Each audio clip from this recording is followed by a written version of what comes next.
Hello everyone, welcome to the Statera podcast.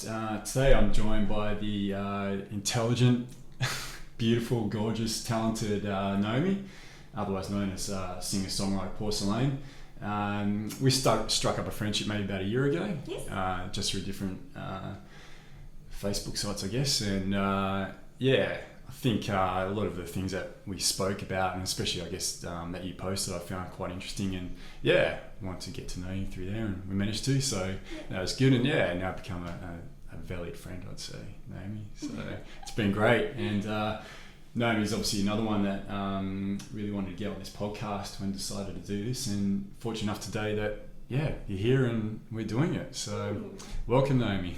Thank you. A little bit of synchronicity happening for it to actually eventuate. So Yeah, sure. Love those little signs. Yeah, synchronicity is a funny thing. I wouldn't have believed in synchronicity. I thought it was like a cool concept maybe, and maybe even a romantic concept. But then like 2 years ago, a few things happened to me where I was like, yeah, there is such a thing as synchronicity. People you meet, and absolutely, there is something to it. So which is a great thing. Now, we thought that we'd discuss I guess emotions, but based on negative, positive emotions, and how you can learn from such things. Yes. And especially referencing a clip that someone put together on YouTube called, from the Duncan Trussell Family Hour podcast, with an interview that he did with his mum who was dying. And do you want to maybe expand upon that a little bit, if I could put you in it? And we'll start. We'll discuss that. Yeah, sure. Well, I was watching for the first time in two minds. Sure. When I was watching the Duncan Trussell. Because we should explain, you've got something else pretty important going on in your life at the moment. Yes. Yeah. I'm growing a human being within me. You'll be watching this in a few years, Aria. Yeah, imagine that. That'd be cool. So I was watching in two minds as a spiritual listener and also as a mother. Sure. For the first time. And it was amazing and beautiful to watch, and really hit home with me on the emotional side. And the pivotal moment for me was when Duncan's mother gave him permission to cry. And why that's so important to me, and why I think it's so important that we are aware that it's okay to do so in times of pain, deep pain like that, is because society has been set up to really stop us from experiencing those emotions right from the minute we are born. Sure. So you can't have a crying baby. No. Yeah. You have to pacify. So everything's about pacifying. And especially if you're a boy as well. Like, boys aren't supposed to cry. That's right. Yeah. And it's very, very dangerous, because really, without the opportunity to get rid of the emotion that you're feeling, if you hold it in, it becomes a part of you. Sure. And almost like a record playing over and over again, but it's not a nice one. Yeah, exactly. And it stops you from growing. Yeah. Because you can't grow as a spiritual being when you're in pain or fear. So it's really necessary to experience the so-called negative or positive. Yeah. And let it flow. Let it go. Yeah. And that's I guess a major point that they put on that was, if you can do that, if you allow yourself to do that, then the thing that we intrinsically are in our hearts, which is love, it lets that show through. Yes. But keeping that pain in, keeping that conflict, that turbulence in, it really covers the heart and circulates, encapsulates it to prevent that love from, sort of radiating, I guess, and not only radiating for yourself, but also the people around you. And you can definitely tell when someone's in pain, and they're just not very good people to be around. They project that energy, which you really don't want to be with them and be around them. You maybe want to because you want to console them, etc. But there's definitely a difference being around someone who's in that situation compared to being someone who projects love. Yeah. And especially now, like with the spiritual revolution. You know, everybody wants to be around positive people. Sure. So I do feel that the people in pain are getting left behind, and they're acting out more. And it's not as though they want to cause pain for everybody else. It's they're searching, they're looking for some way their whole lives to correct this pattern and this recording that keeps going over and over. So Sure. they become oppressors, and life is just harder than it needs to be. Yeah. You know. Yeah. Where I understand that there has to be negative and positive to balance everything out. Yeah. And but there is at the moment still more negative than Sure. positive. Yeah. So I look forward to the time, and I think the emotional resolution between humanity is the next step. And Sure. that's why a lot of people are becoming more emotional. Yeah. Including men, even. Yes. Yeah. Yes. There's definitely a real difference even from the 1980s, I guess. You know. Absolutely, yeah. You know, with even our sports stars and politicians as well, although I think politicians may use the emotion aspect to try and win votes, and it can be more of a token gesture, but you definitely see more from, I'm talking from a male perspective, obviously more openness from men to share, and yeah, it's great to talk about, but there's still that stigma in society about, oh, men shouldn't be sharing their emotions, or what are you talking about? That's just ridiculous. Man, that's not, you're not being a real man. But to me, and to most, I would have thought most men I know now as well, a true sign of a man is really being able to show their emotions, not be afraid of it. Really. Absolutely. Without a doubt. Yeah, and the deep connection you can form with your friends and lovers from allowing yourself to show your emotion is just so beneficial. Sure. But there is a wider, this is the bit that I don't like, with the pharmaceutical companies. Yeah. So as people were starting to become more happy to release their emotions, it became another big no-no. Well, you shouldn't be unhappy, so we'll give you this pill, which will numb. Sure. You know. Put a little band-aid over your problems. Yeah. Yeah. Don't worry about trying to sort through them. We'll give you this tablet and you'll be fine. Yeah. And it's ridiculous. It's really scary how many people think they have to use. Yeah. I have definitely seen situations where, yes, it's been wonderful for a very short period of time to give someone a break from not knowing how to deal. They haven't been in the right space where they can't, with safe people that will accept them. Sure. And that process that's necessary to get rid of the stuff. Yeah. And it's good for them to have a little bit of a break, to have that energy, and then they can, deal with it.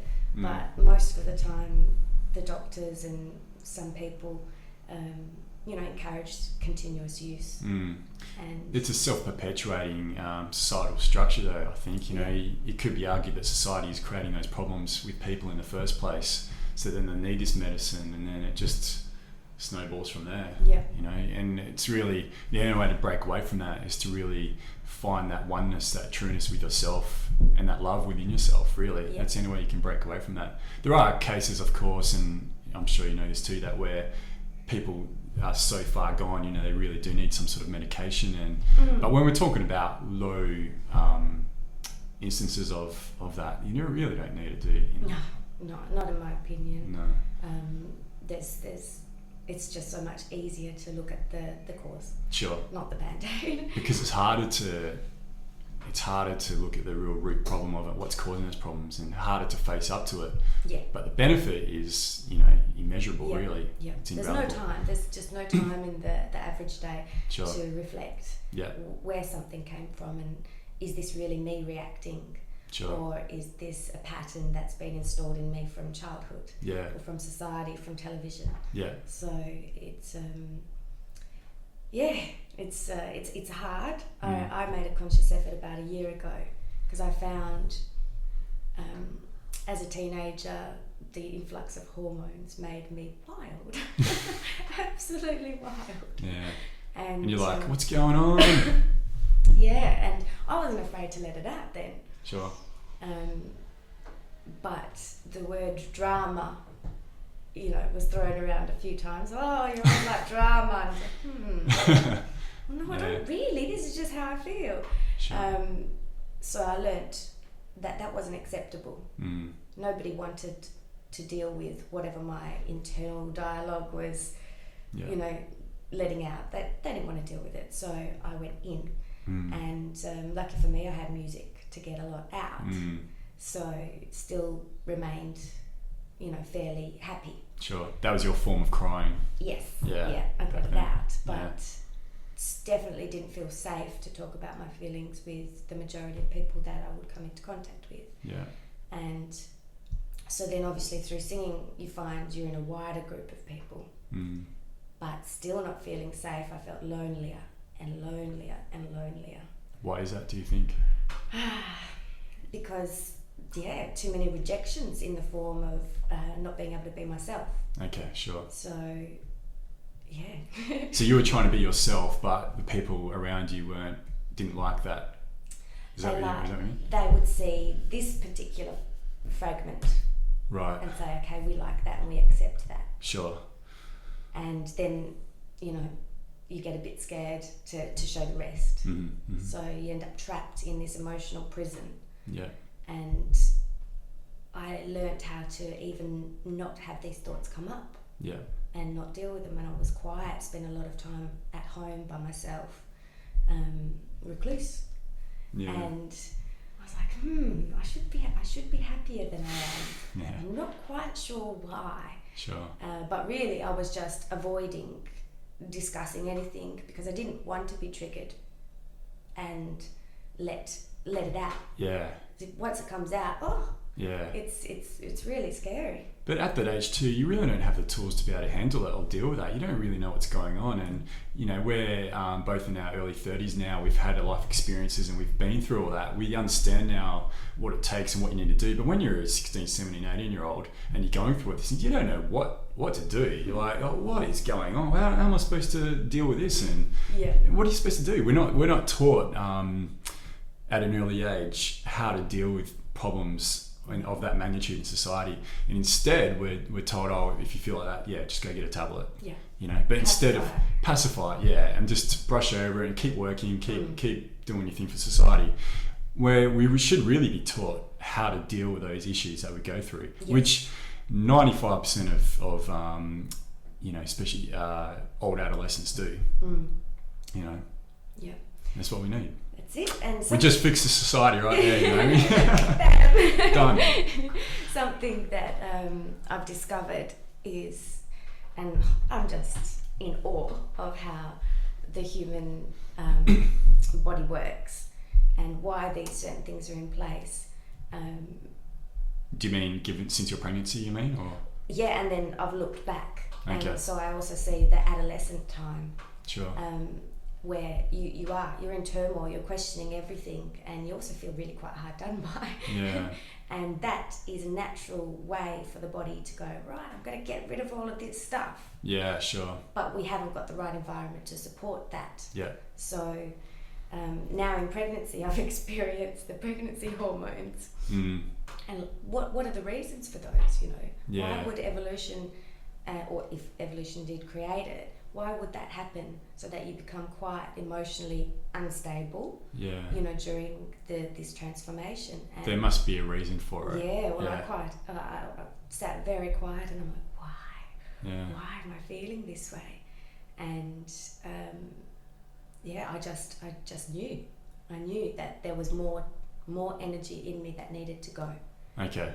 Sure. And it needed to go before it was transferred. Ah, right. So given there was a second spirit, second soul in your body now, you still had all this pent up emotion, feelings that were quite were negative. Everyone has those. Yeah, a lot of fears. Yeah. So that turbulent time in early pregnancy where you are sort of more, your head's sort of all over the place and trying to expel things, is really just that, to expel those negative emotions so it can't be transferred into this second soul that you're with. That's what I believe anyway. Yeah, so that's really interesting. I tried to look it up to see if anybody else had experienced it, and I couldn't find much information, but truly felt that, when I did quieten my mind, that it was time to have the next let go, let's deal with this emotion. And lucky I'm in an environment now. About a year ago I joined a group of people, we call it co-counselling, and we organise sessions and have two-way discussion. Well, it's actually one way for however long, and then the other way for the same amount of time. So it's very even. It's nice. Yeah. And it doesn't cost anything. Sure. And it's sort of it's an underground movement. Yeah. And it's all about accepting the person for exactly who they are, also believing that they have the innate intelligence to solve their own problems. Sure. So there's no formal environment where there's somebody sitting there analysing you, trying to put a label to your condition. Making notes and none of that. You're looking at that person, giving them all your energy. Yeah. Letting the love, giving them the love. Yeah. Loving the good parts of that person and also the bad. Yes. Right. Yeah.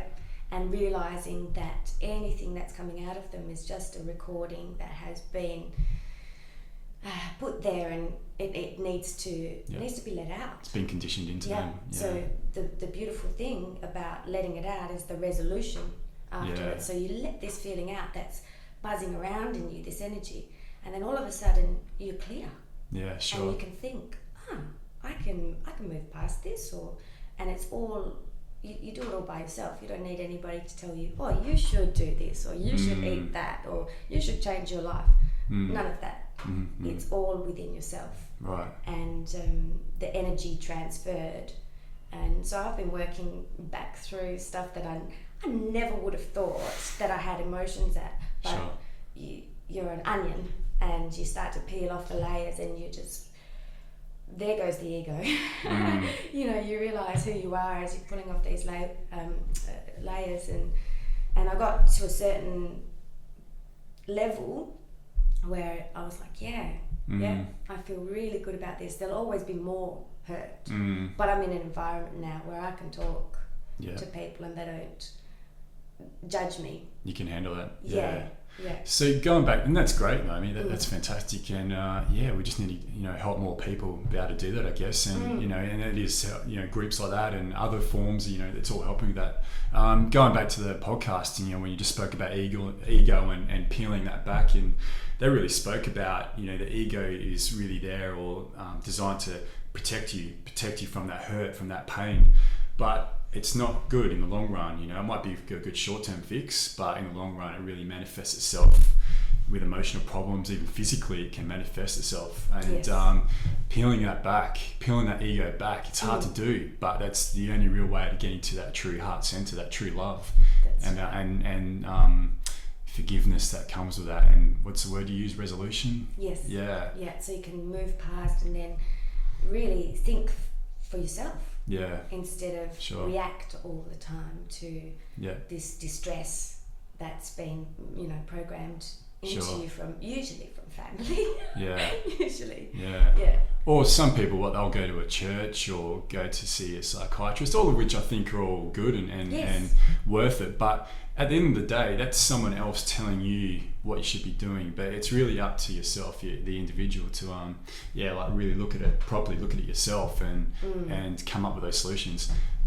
With use of some sort of facilitator, use that psychologist, psychiatrist, or use maybe that church group, or it's up to you to really do it. Yes. But don't be told by someone this is what you must do, because everyone's different. That's it. They don't know the history, every single little thing that's made you who you are to this moment. Sure. They don't know those things, so they can't really judge you. Yeah. And they can't really offer you guidance. No. That has to come from within. They haven't. It's not like a car that you've had since 0 kilometers and you know exactly where it's been and what's wrong with it, and something breaks down, it's probably because of this. Yeah. They don't know you like that. They don't know you as a human being. No. And like you said, a lot of it does generally come from family, usually, and the environment you're around. And I was thinking about it before you came in. I find it highly ironic that the first podcast we do today is on Father's Day. Because you and we've discussed this a fair bit, but you and I had fairly similar childhoods. I think yours is probably, or not probably, but was more intense than mine. Yeah. And but it does have a huge bearing on the person you've become, and the problems you go through, and relationships, and tell you. But I spoke about this to a friend of mine quite recently, and just through a few things I've been doing lately, I wouldn't swap it either. I wouldn't be the person I am today if it wasn't for those trials and tribulations, and I know you're very much the same. Definitely. But it just takes more work than the average bear to work through them and sort your shit out, really. Doesn't it? It's like unpacking a really, really huge bag so you can walk a little lighter and a little easier. That's a great analogy. Yeah, it's true. Yeah, that was something that obviously, because when I met you, I was starting to understand myself that I had to start looking back. I had to start unpacking. Yeah, sure. And I was doing that, and I was then able to sense those vibrations in other people, and so I could see, and I asked you a few questions, and I felt your resistance. You're like, I wouldn't change it, and I was like, oh, not your time yet, not your time. Yeah. And so there was, I never tried to say, oh, come to this and do this with me, because I realised your path, your timing. Sure. And it wasn't that long after, maybe 6-7 months, that I met you in the park for a chat, and as I walked up, you were sitting there near the trees, and you were as still as the trunk of the tree. And the vibration that I had felt and recognised as similar to my own vibration, it was gone. And I knew that it was due to your experience of the ayahuasca. So this was about 2 months ago. Yeah. And I was just delighted, absolutely delighted for you, because I knew that perhaps the actual issues weren't addressed, but you'd had a really good head start on discharging a bulk emotion. Yeah. And that would then free you up to have the energy and the clarity of mind to look back and deal with it in a different way. And which, the emotional prison that we're all in from distress, it just makes it so hard to do. So there's just so many different ways and different labels of ways that you can choose to break free. Yeah. But your method, wow, it was such a fast one. Mine's been very slow. Sure. And yours was just bam. We've taken different paths on it, and which is fine. There's no wrong or right, but mine was just a smack in the face. Bang! This is what's going on, Adrian, and it really just Ross and I have still not spoken about our ayahuasca experience. We have spoken to our close friends about it, and they all know what's going on and what happened. But for some reason, we just can't organise getting a podcast together to talk about our. I don't know why, but we will one day. It's something we probably just want to hold closer to us at the moment. We've both had ayahuasca experiences since I've had 2 now. Ross has had 3, I think, but we will one day. But it was really just ayahuasca. It really just gives you an understanding that really of the issues that are going on in your life, and there's no getting away from it. There's no because I was trying to run away from it, and like you said, not talk about it, and no, I don't want to talk about it, and I could never talk to ex-girlfriends about it, or it was I found it quite embarrassing, so I found it quite hard to talk about. But the ayahuasca was like, no, you're going to have to face up to this.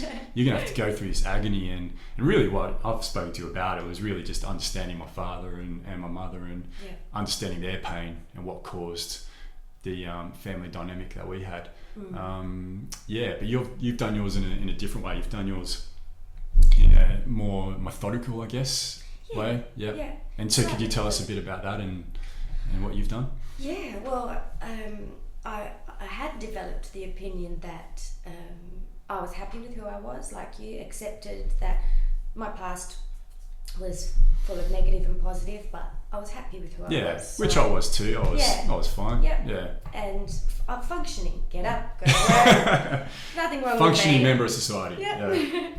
But there's that little part inside that is screaming for connection, Yeah. just screaming for connection, and it's really hard to have that connection and let out all that emotion and be accepted, because people obviously don't want to do it. So I ended up, it wasn't for myself, it was for somebody else who needed some support. I ended up going to learn about co-counselling and how you could learn how to listen Sure. to somebody, and it changed my life. The person who I went with didn't follow through, but I stayed and went, wow, maybe it's time for me to do it. And the first experience that I worked through was the parental issues and the pain that I'd suffered growing up in a quite violent household, and not having my parents together as well. And I'd always thought, well, that didn't affect me because I was a baby. And they split up when I was, I think, 9 months old. And I had a good cry. I had a good cry about it. Yeah. And I was so embarrassed that I was crying about something that I thought shouldn't even affect me. Yeah, 9-month-old baby. What do you know? What would I know? Yeah. But since then I have discovered that, everything affects another human being. Every single little bit of energy. Yeah. Even in the womb. Sure. So it's not a conscious thing. You obviously can't consciously think about what's going on at the time, but it was an energy feel. That's it. And Yeah. I had this pain, a lot of pain, right from being in the womb. Because obviously they wouldn't have broken up happy and then 9 months, right, we're getting divorced. Yeah. There would have been pain there. Sure. So that's what was normal for me, this pain. Yeah. And it was an amazing release when I accepted the fact that it was necessary to do it and stopped feeling stupid and self-conscious and like I was being judged. I realised I was in a safe environment. This person was looking at me with absolute delight and love that I was crying. That's awesome. Happy, because they knew that I was going to purge and get to a resolution. Sure. And I did. Yeah. And then it just Good on you. spiraled from there. Sure. One thing after another. It just made it easier then to progress Yes. from there. Yeah. So you broke the seal, I guess. Yes. Is analogy. Yeah. And the clarity of mind, memories. So then childhood memories became more vivid. Yeah. And more real, and it wasn't just this big cloudy distress. I could actually remember things from being 1, 2, which I never had memories of before. Just the feelings, they don't go away. And when I've heard people talk about their ayahuasca experience and different experiences, I've heard about this thing that comes up, like the yuck. And purging. Yeah, that's what I had. Yeah. But in a completely different environment. Sure. And the actual feeling came from so deep, this core feeling, and it was disgusting. Yeah. It was just, it hurt just as much coming out as it did going in. Right. But it was this ball of dark coming out, and wow, just to feel free of that. Sure. Yeah. So sometimes you can get to those deeper ones, sometimes you can't. It just depends. But it's just such a beautiful thing that we can get it out. So I'm big on letting it all out. Very important to do, isn't it? Yeah. And I guess what we spoke about a little bit earlier, this society, it feels like society's starting to change around where now we can do that. Yes. So I think it got to a point where everyone was just like, what the fuck is going on?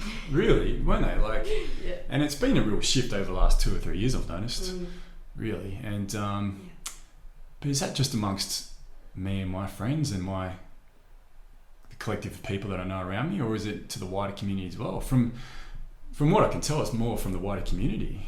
Really, because I hear you talk about other people I haven't met yet, and it's something is definitely happening. Yeah. Well, we're obviously attracted to like-minded people so that we can continue with strength and connection. Sure, education and But it's getting to a point where, obviously through the internet and everything like that, it will hit critical mass. Sure. It will get there. The 100 monkey thing. That's where we're going. Yeah. And I'm just so excited about that. I really am. It's hard, but it's worth it. Yeah. It's worth it just to walk lighter and feel freer and stop all the negative things that happen, like becoming an oppressor. You know, so for me, and so it doesn't matter whether you actively go out and do it, there'll always be something that will trigger. That's nature. Yeah, sure. And so for me, the pregnancy triggered more. Yeah. There's more in there that needs to come out. Yeah. And you know, you'll find that no matter whether you seek it or not, you get triggered by things, and it's just this. Do you think that's part of the human experience? That's just the way it is. I mean, you talk about like getting over that edge and everyone feeling lighter, but then I wonder sometimes, is that how we're supposed to be as human beings? Or is the point of being a human being, having this human experience, overcoming those issues? Maybe that's it. So we're always going to need the pain. We're always going to need the suffering. Yes. And that's where the balance and negativity comes in. Exactly. Yeah. And your experience on Earth is really about how best you can deal with that. Yes. And then not only for yourself, but those around you, how you can help people around you as well. Yes. Maybe that's what heaven and hell is when you die, is not a physical, tangible thing, but when your soul leaves, heaven is really you being able to look back and see what you've done with your life and how you've progressed. And hell is, no, you left yourself in that quandary you were born into. Oh, I like that. I've never thought of it like that. Yeah. Possibly. That's a wonderful way to think of it. So, I mean, you know, with the way you think, you're either in heaven or hell with your mind. So it would make sense that when you know, you don't have your body anymore, that would stay with you. Yeah. You'd be in heaven or hell according to you. Yeah. So, yeah, it's just a choice. It's just a choice, yeah. It's just a choice. But then there's, you know, the theory in that there is no heaven, hell, and really, you know, you die and you go up to another realm or wherever the soul goes to learn about your experiences as well. But again, you go to the same place. Every soul goes to the same place, but that's the other thing too. Is there any right or wrong? Do you know what I mean? Like, is there a right or wrong about how you live your life? If it's still all a learning experience. No, I don't believe that there is right or wrong at all. Yeah. At all. That's really just a dualism that we've constructed here in this on this realm and this planet. Yeah. And it's so hard to get your head around because you do have the feelings associated. Some are taught, and some are just natural. Sure. But it's not even about you know, accepting that there's no right or wrong. It's just about feeling whatever comes to me on my path is meant to be. So I'm going to deal with it the best I can. Yeah. And whatever happens to that person is meant for them too. Yeah. And that's it can be so harsh. Why is that person starving? Yeah. I need to change that. Sure. You know, it's so hard, but that acceptance and understanding is so liberating and freeing. And it's just really important. Yeah, for me, the first thing I thought when I'm creating another life, I've got to do this, I've got to do that, and then I went, hold on, no, it's not up to me. I have to let this being experience life for themselves and guide, support, give tools, but I can't stop the bad from happening. And if the bad comes to my child, well, I have to trust that that's it, their experience for a reason. Yeah, that's their way to learn. Yeah. There's some I can prevent, which I think, you know, the hormones and everything is a way of nature saying, don't put your stuff onto this little one. Yeah. You know, let it out, get rid of it, be free, be conscious, and allow this child to have its own experience without taking on your fears, your bad patterns, and all of that, you know, associated with. So you're talking about having a disconnect between yourself and the child.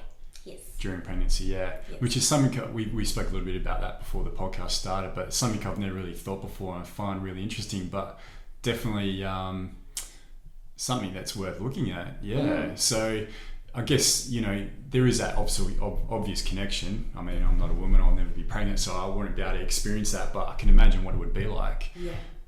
And then in our society, we're taught like, you need to be one with a child and make sure you give all your love.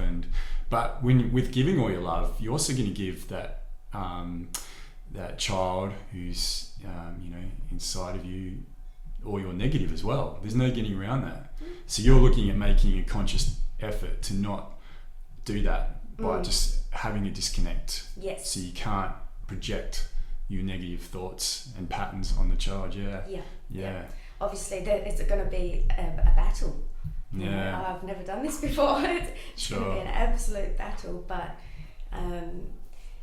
it was never so evident as when it's the first going to be the first grandchild in our little pool of a family pool, and I was like, wow, this is a part of everybody. Because I couldn't understand why they were so excited about it. Everybody was like, wow, life. And I was like, why are you so interested in what's growing in me? Yeah. And I realised, wow, we're so connected. Sure. This is actually part of them too. And so I felt the connection bigger and better than I'd ever felt it before. The family connection, connection, yeah. And how little bits go to make little bits. What's it called? Fractals. Fractals, yeah. And then, so I was like all connected. And then another transformation happened, and I was like, we are connected, but we're still single. And we have to be single. Otherwise, we're not fulfilling. Just say we could travel from here to here with the strings attached, but we can go from here to here without those strings attached. Yeah, so sure. With the quickening and everything, yeah, it's more beneficial to detach a little bit, enough for that person to be there in person. Sure, which is a very, very important thing to do, and maybe that's one of the problems with childhood depression and things like that. They've been brought up with their parents really projecting their own crap onto them, really, and whether it be through negative thought patterns, you could even argue religion, which is really just a doctrine set in place which takes you away from your true self. And then the child has to deal with that. The child is dealing and trying to live a life as something that isn't them. It isn't intrinsically them. That's right. And then they get to like 15, 16, like, fuck, I've been living the last 15, 16 years of my life. I'm supposed to be like this, but I'm actually this being, and I'm starting to get it. And then all this conflict and emotion comes out. Yeah. So if you can do what you're trying to do and really detach yourself away from that and not, again, I guess, indoctrinate the child. Yeah, empower to them, learn. Yeah, to be individual. To find their own way. Sure. Yeah, so that's they are the tools that I mostly want to give. Yeah. Is the power to and the confidence to be your own person. Yeah, that's awesome, Naomi. Yeah, it's really exciting. So, how much do you feel like your childhood and your upbringing has influenced your pregnancy and also your outlook on when a child is born? Ooh. I seem to have broke the cycle of young motherhood. Sure. I think I've doubled the age. How old are you? 50? I don't think the timing has had a bearing. So my family hasn't influenced the timing at all. Although I think everybody was hanging for new life. It seems to have sparked this amazing happiness amongst everybody. But I think I was really encouraged to live my life, not to become a mother too early. But if I wanted to, if that's all I wanted to do, that we'll go and do it. Sure. So I didn't really have anyone forcing family things down my throat or anything like that. So I don't feel too influenced. And when I look back, I am so glad it's happening now. Right now. Sure. It's perfect. Yeah. Yeah, there couldn't be a better time with where I am in my mind. Yeah. So. And maybe this work you started doing about 12 months ago was really just in preparation for, you knew something was going to come up, and yeah, you know. I truly do believe that. Yeah. Because I wouldn't have been I think I would have been in a lot of pain and turmoil. Yeah. Actually. During the pregnancy. Yeah. And then leads to postnatal depression and things like that. Yeah. Because they haven't dealt with their issues and dealt with their problems. Right. And I've certainly seen that. Yeah. They're like, well, sure. Like, I can only imagine. They'll judge you, really. Yes. Yeah. Imagine feeling the disconnect from the child, and then having people look at you like you're an evil person. Yeah. And or like crying, why are you unhappy? You should be happy. Yeah, you've got this baby. Yeah, what's going on? All these things that you should or shouldn't do, and I'm just accepting. Sure. If I feel like crying 1 minute, well, so be it. Let it out. Yeah. And I don't feel I have to protect. I feel even that process is teaching my child. Yeah. Conflict resolution. Sure. The energy of it, anyway. Yeah. So it can manifest itself within a child. Yeah. It's like a little program downloading. Yeah. So something upsets me, I get upset. Yeah, sure. I let it out, and then it's gone. Yeah. If it's done and properly. you deal with it. Yeah. And then you can also it's also teaching the child who might not have any conscious cognitive awareness of it to be able to do that as well. Yeah. You're giving the child the skills through, like you said, it could be like a type of software program. Yeah. You're downloading. Yeah, it does feel like that. Yeah. It really does. I think there's definitely, what we spoke about, there's definitely parallels between having a child and developing a new relationship with someone, and having your shit sorted out before you go into that. Yes. You know, like it works very much the same. If you have one or both people who have really got stuff to deal with, or haven't dealt with their problems, dealt with their issues, and they go into a relationship, that relationship's not going to be healthy generally. That's right. And it works the same with a child. You know, you have a parent or two parents who go into it without having sorted themselves out, and then they've got their added pressure of looking after another human being. It doesn't generally work out well. No. So it really is a matter of making sure you sort yourself out to give that next step in your life the best opportunity, whether it be a child or a relationship. Yeah. But unfortunately, so often what generally happens is because because a lot of people feel negative and feel distressed, they get themselves into a relationship because it feels it's going to help. And I certainly did that for a long period of my 20s, and I was like, I've all got all this shit I need to deal with. Oh, here's this woman, bang, come and be with me, come and make me feel better. And then 12 months later, it'd be buggered. Yeah. But I've been single for like over 4 years now, and that's allowed me to be able to sort my shit out without inflicting it upon someone else. So I'm hoping, fingers crossed and knock on wood, that my next time that comes along is going to be a lot healthier. And it goes for a child as well. Yes. And perhaps I know certainly for my parents, they didn't do that, and that's probably, quite possibly what happened to your parents as well. They had a lot of issues that they hadn't sorted out yet. Yes. Had your sister, had your brother, and we know the outcome. That's it. Yeah, it just passes on, and then you're left not only with the new life situations, but the old stuff as well. And trying to deal with both. Yeah. But this is where connection comes in, and the beauty of it. We're often attracted to someone on an unconscious level. So we've got a pain, and then we meet them, and there's something in us, because we really want to heal.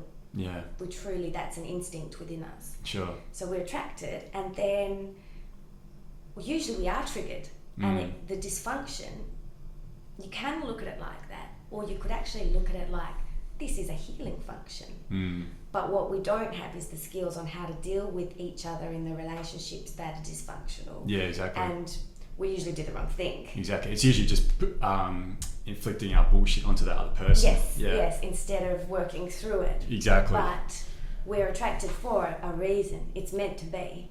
And if we had those skills, I believe that. Yeah. Then we would be able to get it all out and learn. And we usually do learn something from the bad ones as well. Sure. It can give you an incentive as well. Yeah.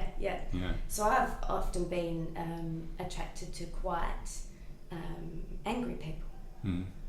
And the pattern there is that I'm replaying the man figure in my childhood, and I'm looking for a new way to deal with that. Sure. I'm looking for a trigger, Yeah. so that I can get this emotion out. So if someone gets angry with me, I can this time stand up for myself. Yeah. This Which time, you couldn't do when you were a child. No, Yeah. didn't have the ability at all. Yeah. Couldn't say no, couldn't fight back. Yeah. So it's one of those things that we seek always to look for a way to heal.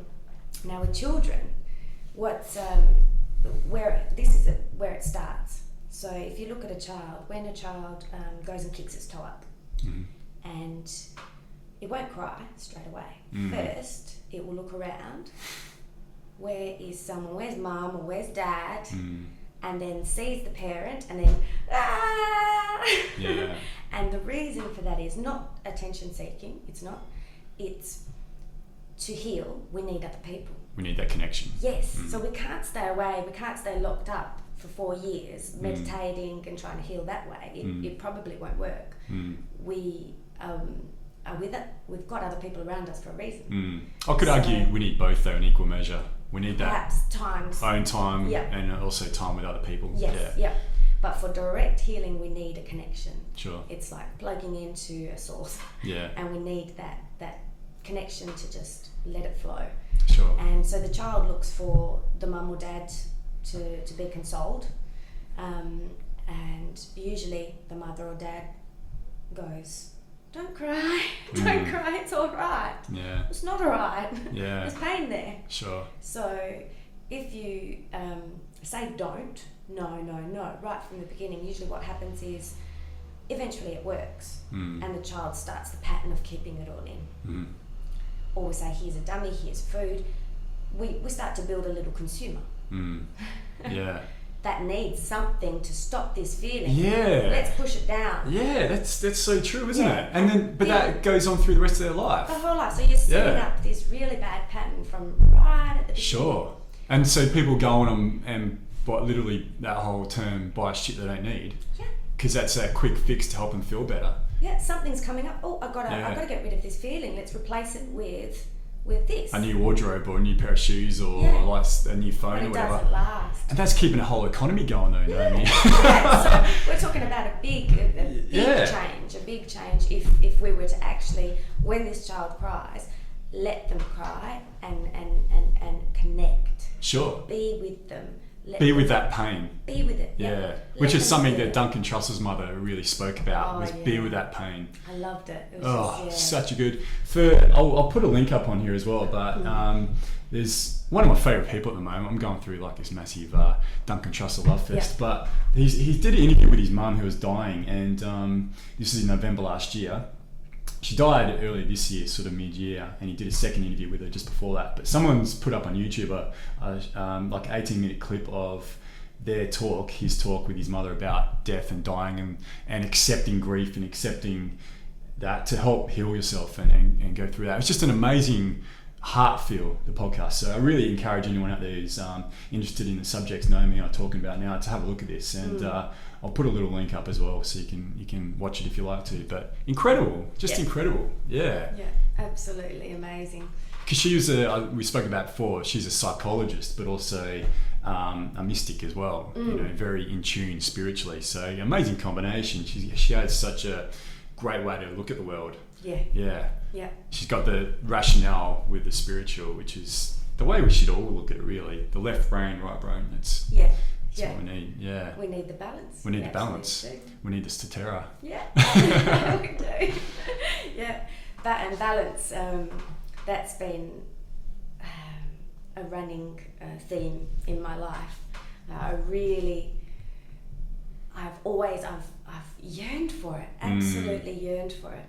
And it never became more evident than I found out that apparently I needed a hip replacement a few years ago.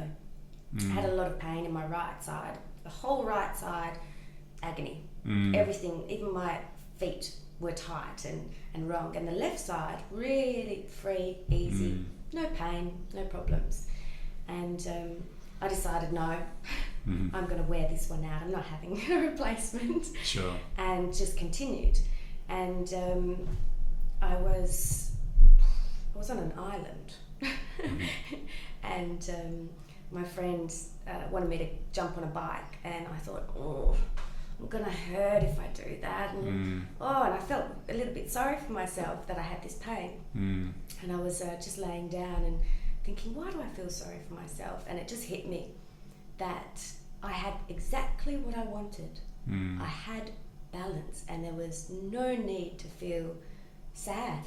In fact, I was to feel happy, because I was walking with one body. I was walking in two frames of mind, free and easy, and hard and painful. Yeah. And I could relate then to people who had pain, and I could relate to people who didn't have pain. Within the one body, I had perfect balance. So it was, for the first time, I looked at my pain as though it was a gift. Okay. Yeah. Nice. And I just felt, yeah. it was awesome. And since then, I have pain, but I don't look at it the same way. Okay. I look at it as a privilege, because a lot of people they don't have that. Yeah. They walk around quite happy, Yeah. or they walk around completely full of pain. Yeah. They can't connect with other people, or they're angered by people who don't have it. Sure. Yeah. Yeah, I think there's definitely something to that. You've got more of an understanding, and you probably don't take your body for granted, which a lot of people do. Not at all. Not at all. And it's perfect balance. Yeah. Yeah. So you wouldn't swap it then? No, Yeah. no, I wouldn't. No, Yeah. I realised I wanted it, and I got it. I wanted balance. And so do we need that in life then as well, with our life circumstances of, can we live in a utopian society where it's always pleasure and fun and enjoyment? But again, we spoke about it a bit earlier, but maybe the whole human experience is to have that flip side of pain and suffering. I don't think it's possible to not have pain and suffering. Sure. It's evident in nature, which works perfectly. Right. There's beautiful and there's savage. Yeah. And it all works. Yeah. It all works together. Keeps this thing rolling along. Yes. Yeah. It's necessary. Yeah. And so people, they think, well, animals eat animals, for example, and the populations are all, even when things go extinct, that's for a reason. It's to let another species thrive for a little while and have their turn. Yeah, just allows things to moderate, I guess. Yeah. So I don't look at nature and things dying or as bad anymore. I see it as perfect. That's nature.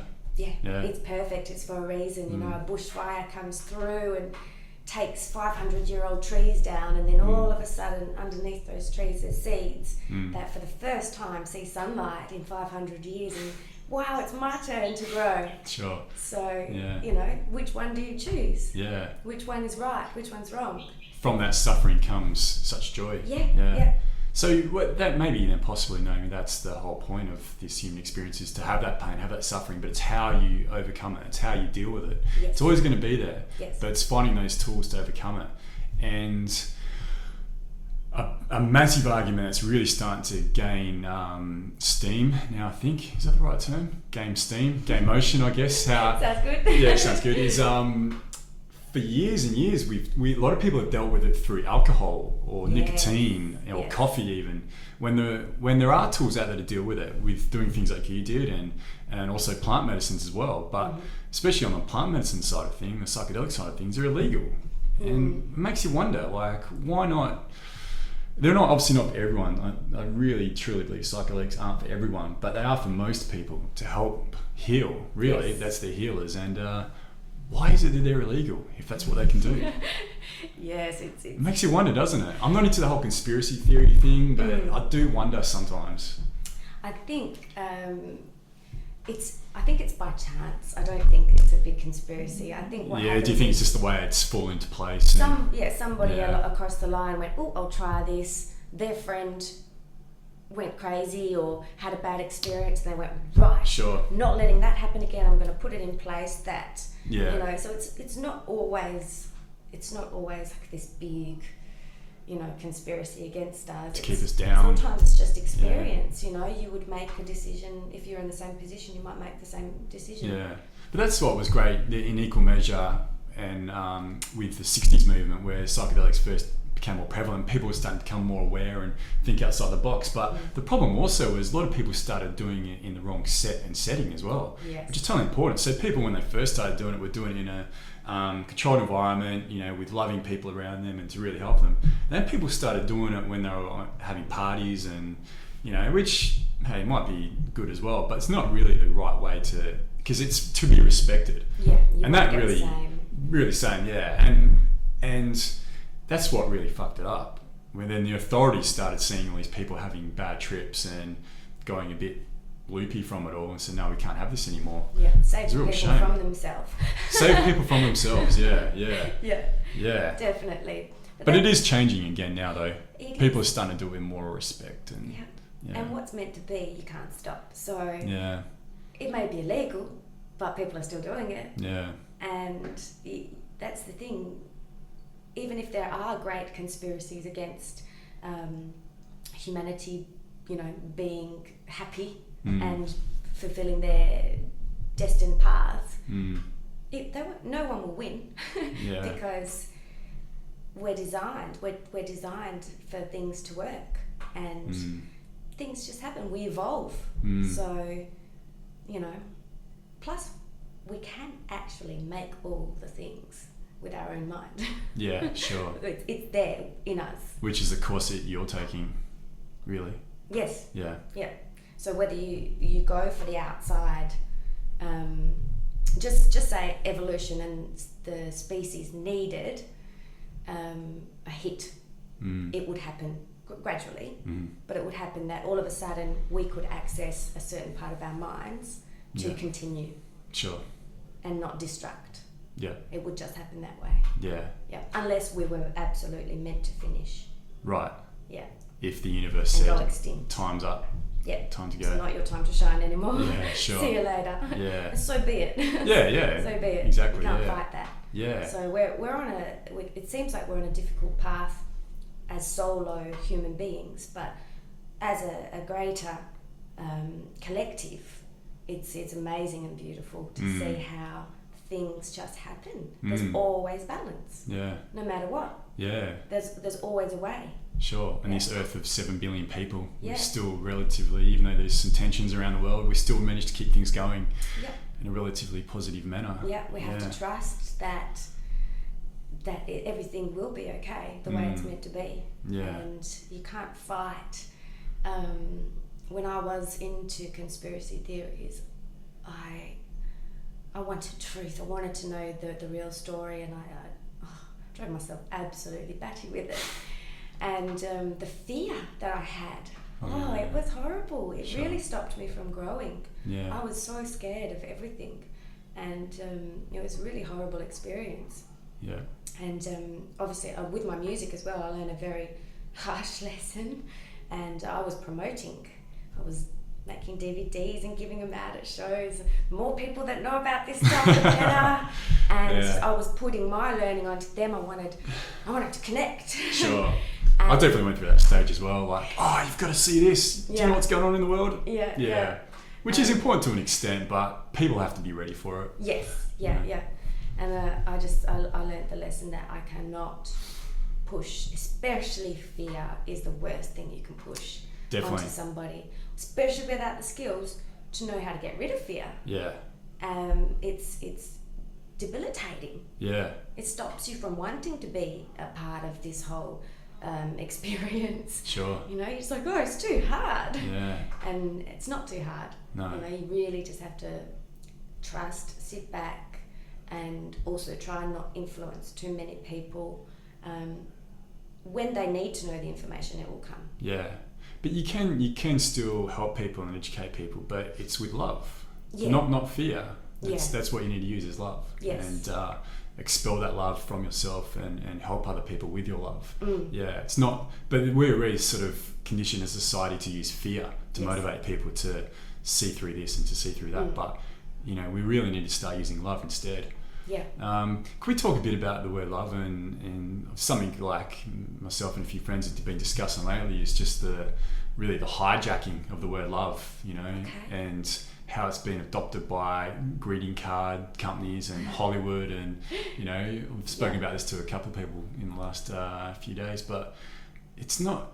We need to reclaim the word love back, really, because it's just been hijacked. Yeah. And for anyone to use the word love in the manner we're trying to use it now can be almost looked down upon. But not that I give a shit. I know you don't as well, because we're at a point that it doesn't matter anymore. Yeah. But for people who are trying to find their way, find their path, which can only be through love, they think, someone might think bad of me for doing that, or you know, they might look down upon me or give me shit because of it. Yeah. So what can we do, Naomi, to really get ourselves out of that conditioning and reclaim the word love back? I guess is the key.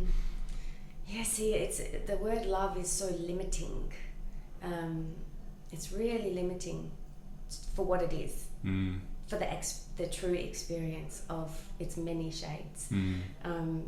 So I think to reclaim it, the actual word could be a bad thing in terms of if you want it to reach more people. Yeah. So I'm just going to close this door. Okay. But it's just a word. yeah, sure. I think actually, say, for example, what you're doing now with experience and discussion and talking and projecting, that's actually doing it. You are doing it without putting a label on it. And when you label something, it's limited straight away. And can be rejected straight away. Like you're saying, just people are like, oh. And it sounds cheesy and corny. Some, you know, when the very spiritual person comes up to you and like, fill your heart with love, you know, it can be off-putting. Yeah. Or the church, you know, they have the same principles when it all comes down to energy, religion, in all of that, take away some of the levels of it, and it comes right back down to energy and love. Yeah. And then they put the word God on it. But it's all about being one and united, and how you can ask and receive within yourself. So it's so many labels, but all those labels have caused people like us, you know, to go, I'm not looking at that religion, you know, and so I think, really is to, instead of name it, to not name it. Sure, and just to be it. Be it, and share in the most non-confrontational way. So this podcast is fantastic because someone will stumble upon it, and it's can be received better because it's not forced, and you're doing it with love, with the right energy, with the right intent. There's no ego attached.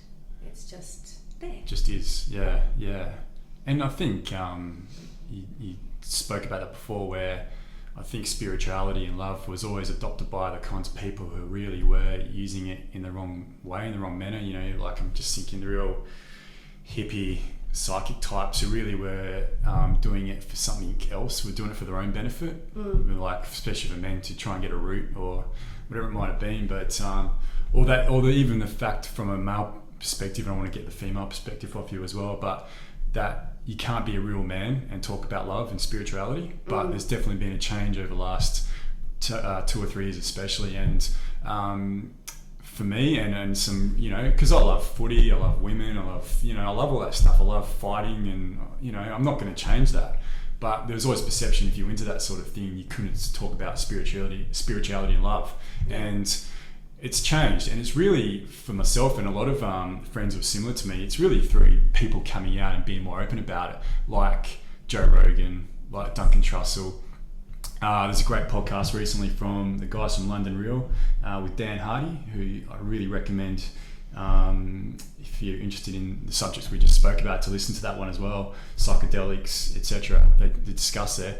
but Dan Hardy is a UFC fighter, and really well-respected UFC fighter, but he's also into self-improvement, bettering himself through the use of meditation, yoga, psychedelics, all the above. He takes a real holistic approach at it, and that was always the domain for a weird spiritual type back 5-10 years ago. And and he probably wouldn't have been able to afford the opportunity to talk about these things that he's talking about now, Dan Hardy. And he's just a man who likes to talk about love and spirituality, which we all really do, because that's who we are, is love. And it's just becoming more accepting now from a male perspective, which is great. Yes. And it's the way it should be. Absolutely. So that's what I'm trying to do, and that's what some really close male friends of mine were just trying to do that just by being, and that's what people like Joe Rogan and Dan Hardy, etc. are doing. So from a woman's point of view, it seems to, I think it's always more of a nurturing thing, and it's been more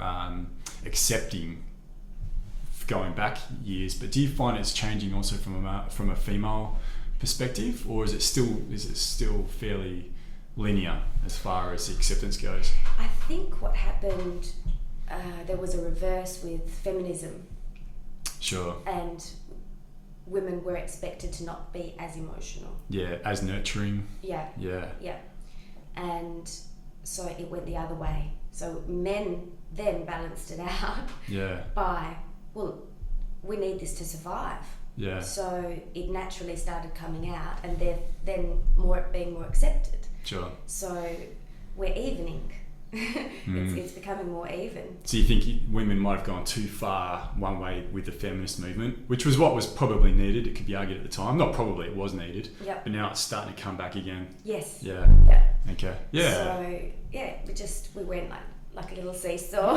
Sure. And because I went through it in my own life experience to where I was not emotional. You know? And if I was, nobody saw it.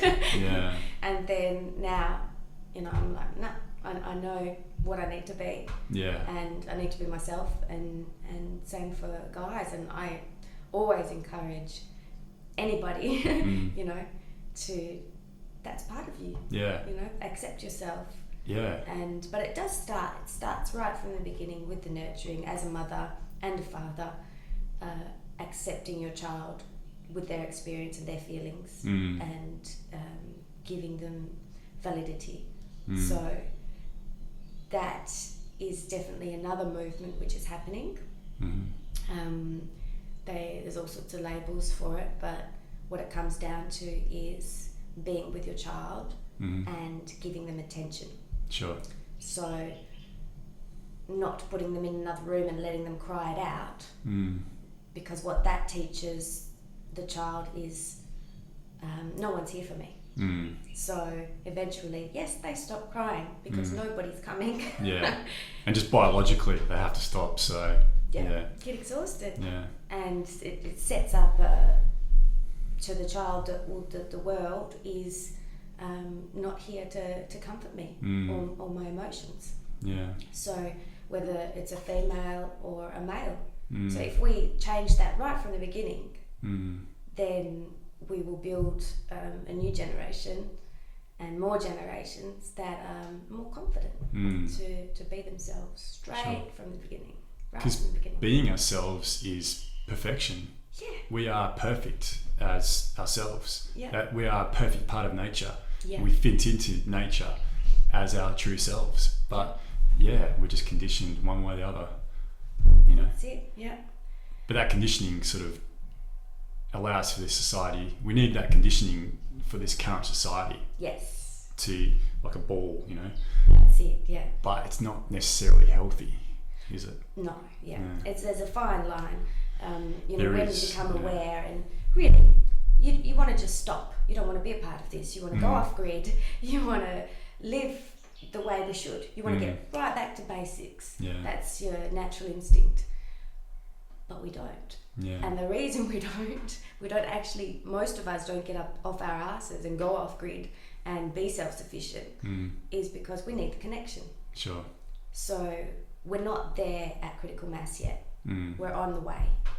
So we have to learn to play the hand that we've got. Yeah. and to function within this society and move together. Mm-hmm. We can't all just opt out. No, it doesn't work at all. No. It would never work. There would No. be chaos. Yeah. And love can't exist completely in chaos. Sure. So it's self-preservation. Slowly we shift, we evolve, and we become, and then eventually we will get to a destination that is better. Eventually. Yeah. But it starts with every little conscious, clear decision that we make from the child on. Yeah. That's fantastic, Naomi. And I really love your point of view, and I can really tell after I've known you for a fair while now, but like how pregnancy has really, affected your outlook on that and what it requires, what humanity sort of requires. Yeah, it's quite an amazing thing, and I'm so glad you've been able to look at it and construct it in the way you have. I think you're a very lucky child is on the way into this world, so it's fantastic. Let's hope she thinks so too. Yeah, I'm sure she will. I think that'd be a great way to end it on. That's a great way to, or great note to end it. So yeah, we'll get that. I know. Is there anything else you wanted to talk about though before we wrap it up, or? I'm sure you and I will do more of these podcasts together. Yeah. So all is good for now. Don't stress out. Yeah. I'd love to do one with you again, sort of before your time's due, and then obviously after the birth as well. It'd be fantastic. Yeah. And your sort of outlook on life. And it's an amazing journey so far. Really, really fantastic. Yeah, that's excellent. I feel so privileged, and it's just really gorgeous. Yeah, it is. Yeah. Well, thanks very much for coming and chatting to us. It's great to finally do it over this podcast. Yeah. And of course, for anyone who's noticed this microphone before and all the bits and pieces, it's all Naomi's stuff. So I certainly have plans in the next 4 weeks. I'm going to be working during the study break, so I'm going to save my coin up and I'll be able to get your stuff back to you. But I'll do that soon, I'm sure. Okay. Thanks everyone again for listening and tuning into the Statera podcast. Again, if you have anything you want to get in touch with me about, or Naomi as well, how can people find you, Naomi? Facebook is usually the best way. Yeah. But I'm under Porsah Laine, which is Porsah and Laine. And that's your performing name? That's my singing. Yeah. Do you call yourself a performer or a singer? More a performer, really. Performer? Yeah, sure. And do you have your own website as well? Or? No. Okay. Just through Facebook is the best way to get hold of. And if anyone want to get a hold of your, are you on iTunes or anything? iTunes, all the links are there. Yeah. So just get onto Facebook and then you can. Yeah. Definitely recommend, getting a hold and looking at some of Naomi's stuff. She's got quite an amazing voice. So yeah, come on. And very thoughtful lyrics too. Some quite amazing content she sings about. So I definitely recommend getting on board and having a look at that. So all right. Well, thanks again, Naomi, and we'll chat again soon. And thanks to everyone out there, and we'll see you next time.